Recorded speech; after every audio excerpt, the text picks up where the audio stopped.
Welcome to the Get Invested podcast, where we share great conversations with experts from all walks of life to uncover their secret know-how on where they invest their time, their skills and their money, and the benefits that this has created. You see, the truth is that everyone invests. Every minute of every day, we're investing our time, our skills, our energy and our money in something. Some of us are investing consciously, some unconsciously, sometimes for good, sometimes for bad, sometimes for no impact. Get Invested will help you to start living by design, not by default. I'm going to help you to make it happen, not let it happen. You'll hear the top tips on how you can live with conscious intent so that you can live more, work less, and leave a living legacy by investing now. Listen to the show to discover the top tips on how to get started, make the most of your investment journey, and ultimately to be living your dream, not someone else's. More episodes can be found on iTunes or at bushymartin.com.au/get invested. Thanks for listening, and now, let's get invested. Hi Freedom Fighters, and welcome to our special Get Invested mini-sode. As the end of the year is fast approaching, I thought we'd do a couple of special sessions over the next few weeks that looks at how you review your life progress and take you through the process that we always adopt to see how we're tracking. Now, I don't know about you, but the end of every year is always a time of reflection and questioning. And they just seem to be happening faster and faster with every year that passes.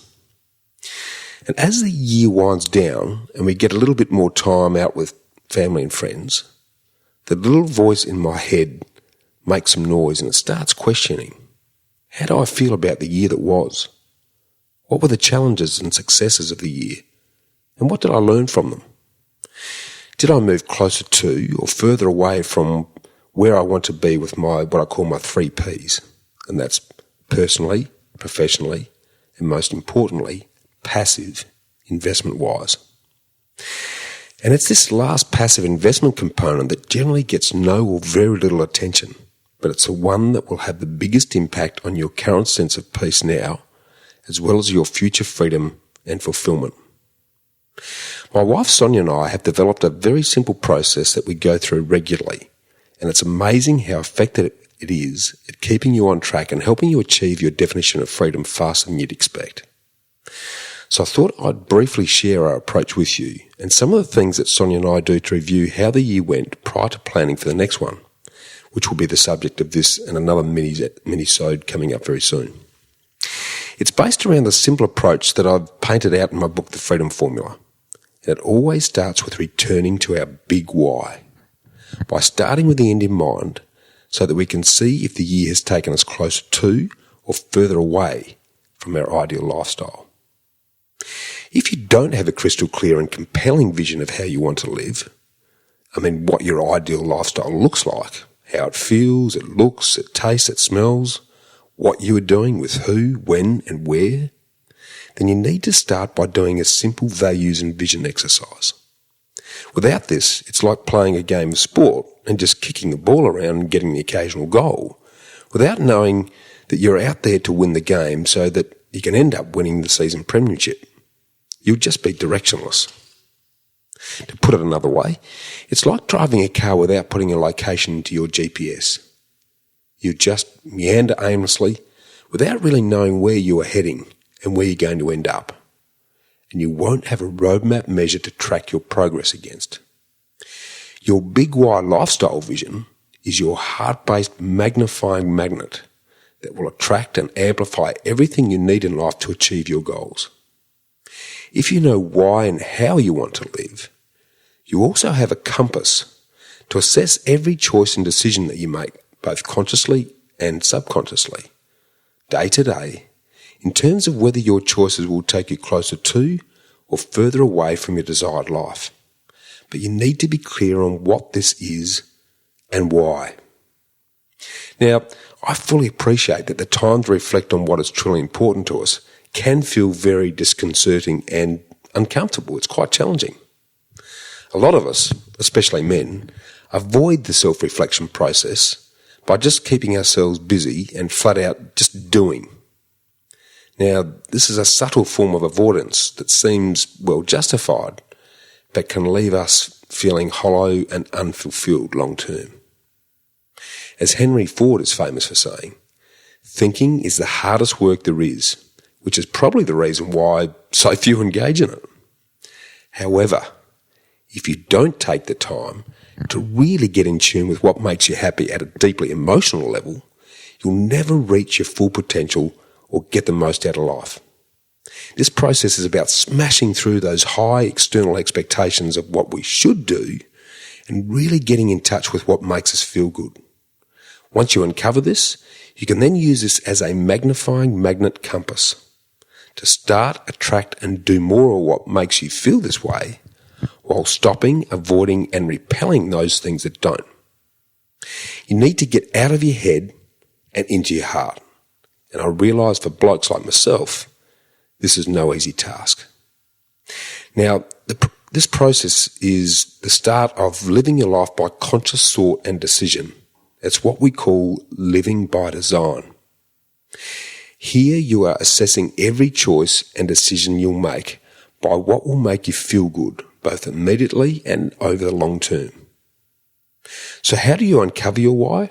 Now, I don't pretend to be an expert in this area, but the following discussion offers a mixture of approaches that have helped me and my wife in this journey to living a life by design and on purpose. You just need to take some time out for an afternoon in a beautiful quiet place, perhaps with a bottle of wine or a couple of beers. Switch off your mobile phones and just let your imagination run. I guarantee that it'll be the best half a day that you ever spend. Now, to help you get your thoughts organised, I want you to start by asking yourself these 7 simple questions. Firstly, what are my core values? Now, core values are your fundamental beliefs. They help you know what is right from wrong. And they can help you determine if you're on the right path and fulfilling your goals, and are your guiding principles that dictate your behaviour and your action. They create your unwavering and unchanging guide. Now, as an example, my personal core values are summed up in the word humility, as it's the human quality that I admire the most. So for me, humility is unpretentious, respectful, unassuming, and not seeking recognition. Now, I start there and I break the word humility down into the following additional core values, where H is for harmony, because I love calm, peace, tranquility, serenity, solitude, fun, and freedom. U is for uniqueness. I love originality, being creative, clever, different, and stylish. M is for motivated and in the moment. I like to be optimistic, passionate, fit and healthy. I love high performance. I is for integrity. That's honesty, being principled, staying true to values, and have the courage to say no. L is for loyalty. This covers being certain, dependable, trustworthy, persistent, and determined. The I stands for inspiration.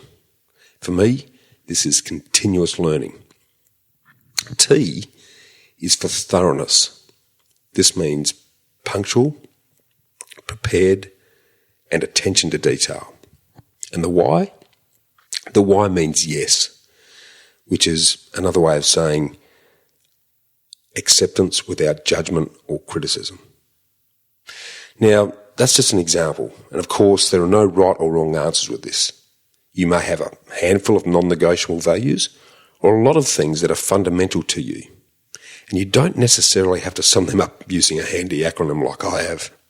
It is, however, important to stop and crystallise what is important to you so you can measure choices, decisions and options against them, so that they're aligned with your personal integrity, which in turns affect your level of self-esteem and belief. From personal experience, I can tell you that if you're not doing things in alignment with your fundamental values and your core beliefs, then this continuous compromise will eat at your subconscious and hamstring your progress in all aspects of your life. Conversely, if your actions and associations are aligned, magic can happen exponentially. All right, let's move on to the second question. And you need to ask yourself, what makes me happy? So when are you at your happiest? What makes you come alive? What are you passionate about? What's your biggest achievement and why? What are you doing when you feel absolutely fantastic? Now, just think back to your childhood and all those memorable times during your life when you felt really good. What were you doing? Who were you with? How did you feel? Why? In my case, music makes me come alive and just moves me emotionally. My very earliest memory was standing on tippy toes, holding onto the edge of the piano, singing, or more likely making a noise, and jigging from side to side while Mum tinkled the ivories. I'm also at my most relaxed and content when I can soak in the quiet of a long-range natural view. I love the sense of peace that comes from relaxing with a good book and a cup of coffee. Playing hockey with the sun on my back and the wind in my face also makes me feel absolutely fantastic. And I love burning energy at the gym and keeping physically fit. Great food is a big passion, as is travel, architecture, and personal development.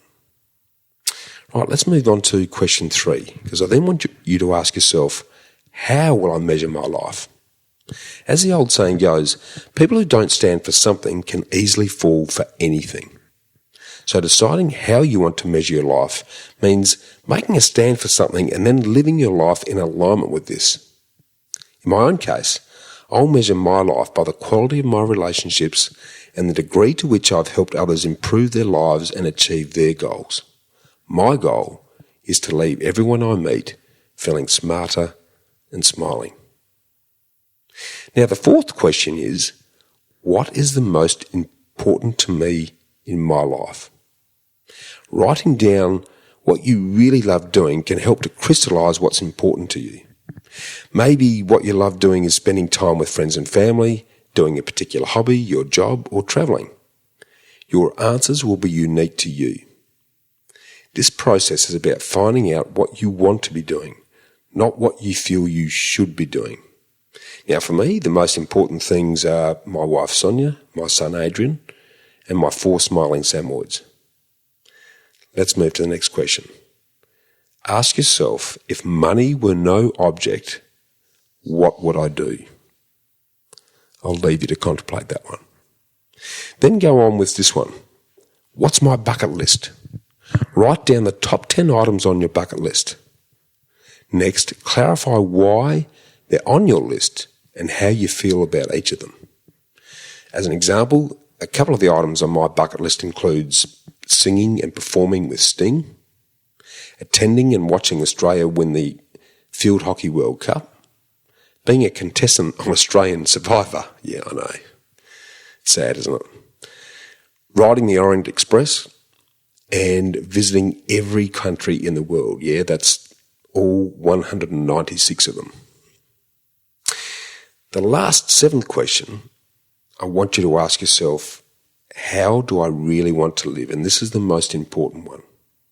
I want you to imagine your perfect day, your perfect week, your perfect month, and your perfect year. Now, grab a pen and write what you've imagined down like a diary journal, as if you're describing your perfect day in 10 years' time. Write it as if it's happened. How do you feel? What are you doing? With whom? Where and why? Describe your feelings and thoughts along with the sounds, tastes and smells. Make it vivid and detailed and compelling. And most importantly, focus on how does this all make me feel?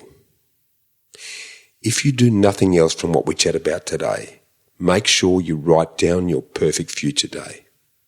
From the moment you wake up to the minute you shut your eyes at night, I want you to write it in vivid detail with a focus on how you're feeling at each and every point. Read this entry out loud to yourself once a week. Record it under voice memos on your mobile phone and listen to it daily. Now, I listen to mine every morning when I'm having a shower. Yeah, sad, I know, but the results have been incredible. Now, this alone will activate your magnifying magnet compass and it'll keep you focused, energized, and committed to realizing your dream life.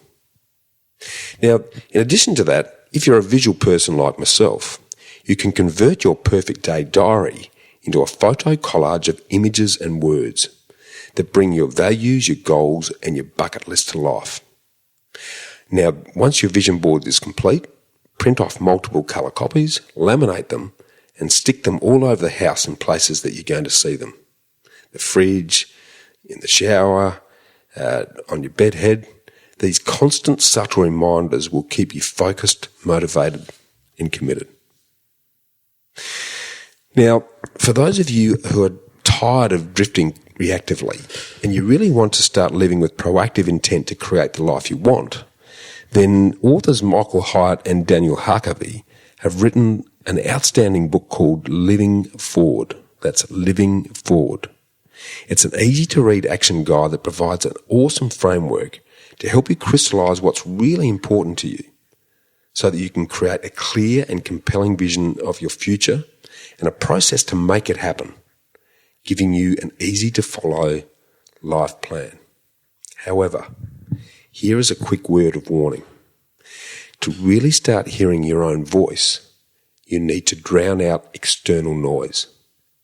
To succeed on the narrow road to your definition of freedom, you're going to take a road far less travelled.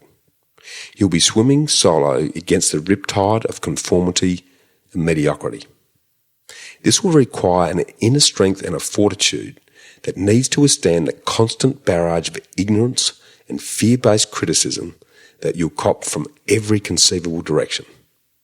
You need to keep reminding yourself to only listen to the counsel of those who have already done or are doing what you're embarking on. In many cases, this will mean turning off the naysaying external noise so that you can listen to the conviction of your own inner voice. So here's a couple of things to do immediately. Firstly, stop reading the newspapers and listening to the evening news. Unfortunately, the mainstream media survives on creating extremes of conflict, greed, and fear. They lead to bleed. My wife and I stopped buying the paper or watching TV news way back in 1999, and we're much happier for it. Ignorance of grief or counting the killings is absolute bliss. And if something is really important enough, then someone's going to tell us about it. Instead, feed your mind with a positive, happy diet and tune into newsletters, blogs, and podcasts in your areas of real interest so that you can listen and learn from the like-minded. Secondly, don't share your vision with non-investor family members and friends who don't believe what you believe. Even Jesus wasn't believed by his family. So if you share your dreams with someone and you feel bad about the conversation afterwards and have feelings of doubt, avoid them or don't talk to them about it again. They will steal your dreams and weaken your resolve to stay the course. If you want more information and a step-by-step guide on all of this, along with other examples to help you flesh out your own, grab yourself a copy of my book, The Freedom Formula, which you can get on Amazon or all good booksellers. You see, now is the perfect time to spend an afternoon with your partner to get clear on your life vision, so that in one of our upcoming episodes, we can run you through the easy process to ensure that every day is taking you closer to your ideal life. So now you've got an important choice to make. You can continue to do what you've always done and wonder why things never change, or you can spend a few hours that will change your life. For those of you who have the courage and make the time to write down your perfect day, email me a confidential copy at hello@khgroup.com.au. That's HELLO@khgroup.com.au. And we'll send you a first edition signed complimentary copy of my next upcoming book, Get Invested, as soon as it's published in 2019. Thanks, Freedom Fighters. Have a great and rewarding week, and I look forward to talking to you same time next week. Bye for now. Well, Freedom Fighters, how good was that? To get a summary of all this investment gold in the show notes, just email me on hello@khgroup.com.au. That's HELLO@khgroup.com.au. or check us out at www.bushymartin.com.au/get-invested. I look forward to joining you next week for another episode of the Get Invested podcast. So thanks for listening, and as always, dream as if you live forever and live as if you'll die tomorrow.